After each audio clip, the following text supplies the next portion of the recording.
Hello, I'm Mike with Hazel Solutions, a building biologist based out of Asheville, North Carolina. We specialize in EMF testing, mitigation, and healthy home assessments. Today I wanted to take a time to talk about the actual health effects that we see that occur with LED lighting. And we're going to focus on 4 areas specifically: dirty electricity, flicker, blue light hazard, and interruptions to our circadian rhythm. Dirty electricity is known by a lot of names like EMI or microsurge electrical pollution. And this can occur with a lot of items within our house, like our switch mode power supplies attached to our electronics, dimmer switches, and also from our LED lights. So it's important to be really mindful that beyond some of the lighting aspects, there's greater issues with EMF production that's going on when you have them installed throughout your house. In particular, with dirty electricity exposure, especially at really high levels, you start to see things like increased headaches, vision problems, jaw pain, and it can really kind of escalate on extreme levels into hormonal disruptions, sleep disturbances, all the way up to increased rates of cancer and other diseases. So it's really important to be mindful when you are in an environment with a lot of LEDs, that's one of the elements that are potentially causing health issues for you. Flicker occurs in all styles of light bulbs, even incandescents. And this is due to the natural ripple of electricity. If you think of the 60 hertz cycle of electricity that goes through our house like a perfect little wave, the power is cycling on and off 60 times a second. So it's like flicking that light on and off 60 times a second. With incandescent bulbs though, our brains don't really perceive that flicker, that light going off, because of a phenomenon known as afterglow. The filament heats up and then it has a brief cool down period where it's still producing some light. And by the time the power cycles back on in that fraction of a second, we can't perceive that. That's not really the case with LED lights though. Think of them on a really simplistic term as being just in a binary state. They're either on or off. Now there will be variations of how quickly it goes from being on and off, but that's a much higher level discussion that we don't really need to delve into. Just keep in mind, for the sake of talking about LED lights, that there's always going to be some level of flicker. And whether or not that's perceivable to us depends on a lot of factors, just like dirty electricity. This varies from manufacturer to manufacturer and even within the same product line. A really neat little test that you can do yourself with any LED light is to take out your phone and shoot a video in slow motion. Have it pointed to it, the light source, and then watch the playback. And more often than not, you'll be able to see some level of flicker, like in this video here that's playing in the background. And I apologize if this feels triggering for anybody. The flicker that's occurring isn't always perceptible to our eye, but it is perceptible to our brain. And this unfortunately can cause a lot of issues for us. People have noticed increased eye strain, blurred vision, general fatigue, inability to focus on certain tasks. This can really exacerbate concentration issues or focus issues, especially with people with developmental disorders like autism. And in some really extreme cases, it can even cause seizures with people. Blue light hazard is the risk of damage to our retinas that's caused by the shorter wavelength, higher energy blue light passing right by our cornea and our lenses, hitting our retinas, which can cause photochemical damage. This is something that's actually been studied a lot. There were studies originating back in the 1960s that showed the damage that can occur with this kind of lighting. It's not so much an issue with the LED lighting that we'll have in a ceiling or a lamp. This becomes more of an issue when we talk about our device and our device usage, because we tend to stare at phones or our laptops or computer screens for extended periods of time without a break. And those tend to be really blue light rich sources. They're providing a really imbalanced spectrum of light. And this can cause a whole host of issues like dry eyes, irritated eyes, difficulty focusing, headaches, and actually facial muscle fatigue due to squinting. It's something that you might find that you're doing unconsciously.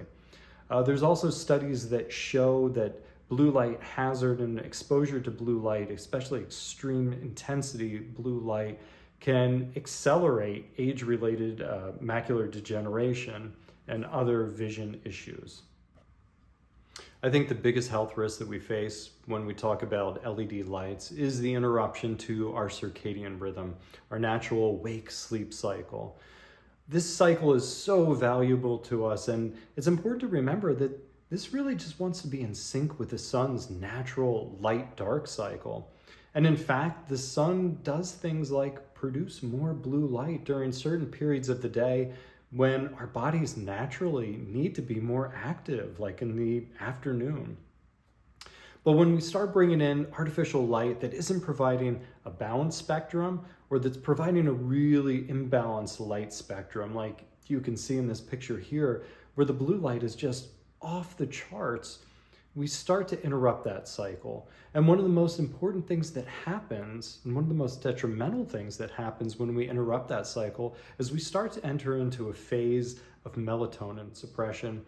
Melatonin is probably one of the most powerful hormones in our bodies. Beyond helping to regulate our sleep, it's also a really powerful antioxidant.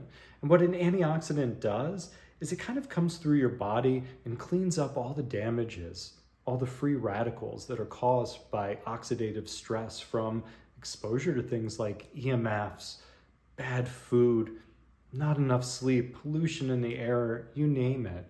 And beyond its role as one of the most powerful antioxidants, it also performs a really vital task of upregulating other antioxidants in our body, meaning it takes those other antioxidants and it helps them perform their job better. In fact, when scientists look at our bodies, they find that almost every organ has melatonin receptors on them. That's how vital this is to our well-being. And once we enter into a state of melatonin suppression, we start to see a lot of health issues that start to rise up. In extreme cases, we see a multitude of different cancers that arise, diabetes and other metabolic disorders, cognitive impairment, premature aging, insomnia, gastrointestinal and digestive issues. Infertility rates rise with melatonin suppression. And for people that have developmental disorders, like people with autism, we see increased symptoms of how their disorder is expressing themselves, as well as an increase in other mood and psychiatric disorders like depression or SAD. So this is a really powerful thing that happens to our body and something that we really, really want to try to avoid. The good news is there's always a solution that we can implement that will make improvements to our environment and our health and our well-being. When we talk about artificial lighting, I think the biggest thing that we can do whenever possible is replace those LEDs with incandescent versions. We'll eliminate a lot of other side issues like flicker with our light or dirty electricity being produced by our light when we make that shift from LEDs to incandescents. Now, there may be times that this isn't possible, like in the case of built-in ceiling lights that have hardwire LEDs. And that's fine. Maybe instead we look at supplementing with additional external lighting, either floor or table lamps, that we can use, especially once we get into the latter part of the day and we want to avoid blue light exposure as much as possible. Now, on our devices, especially devices that we're on frequently, like our phones or laptops, there's several different routes that we can look at to reduce some of the blue light exposure. In some cases, we can make adjustments on the software side of things to the color balance, reducing some of the blue light and increasing some of the other spectrum of lights, particularly red. We could also invest in getting blue light filters or screen protectors that go on top of those devices that will reduce some of the intensity and some of the amount of blue light that's coming through. Or for people that might need to have more accurate color on their devices all the time, like photographers or graphic designers, you may be better off to invest in blue light blocking glasses that we can take on and off when we need them and when we don't need them on. I also like to implement the 20-20-20 rule, which means that after 20 minutes, I look at an object 20 feet away for 20 seconds. And this has a couple of different benefits. For one, it reduces some of the eye strain that you naturally start to experience when you have really focused, intent vision on just one point, your phone, your laptop.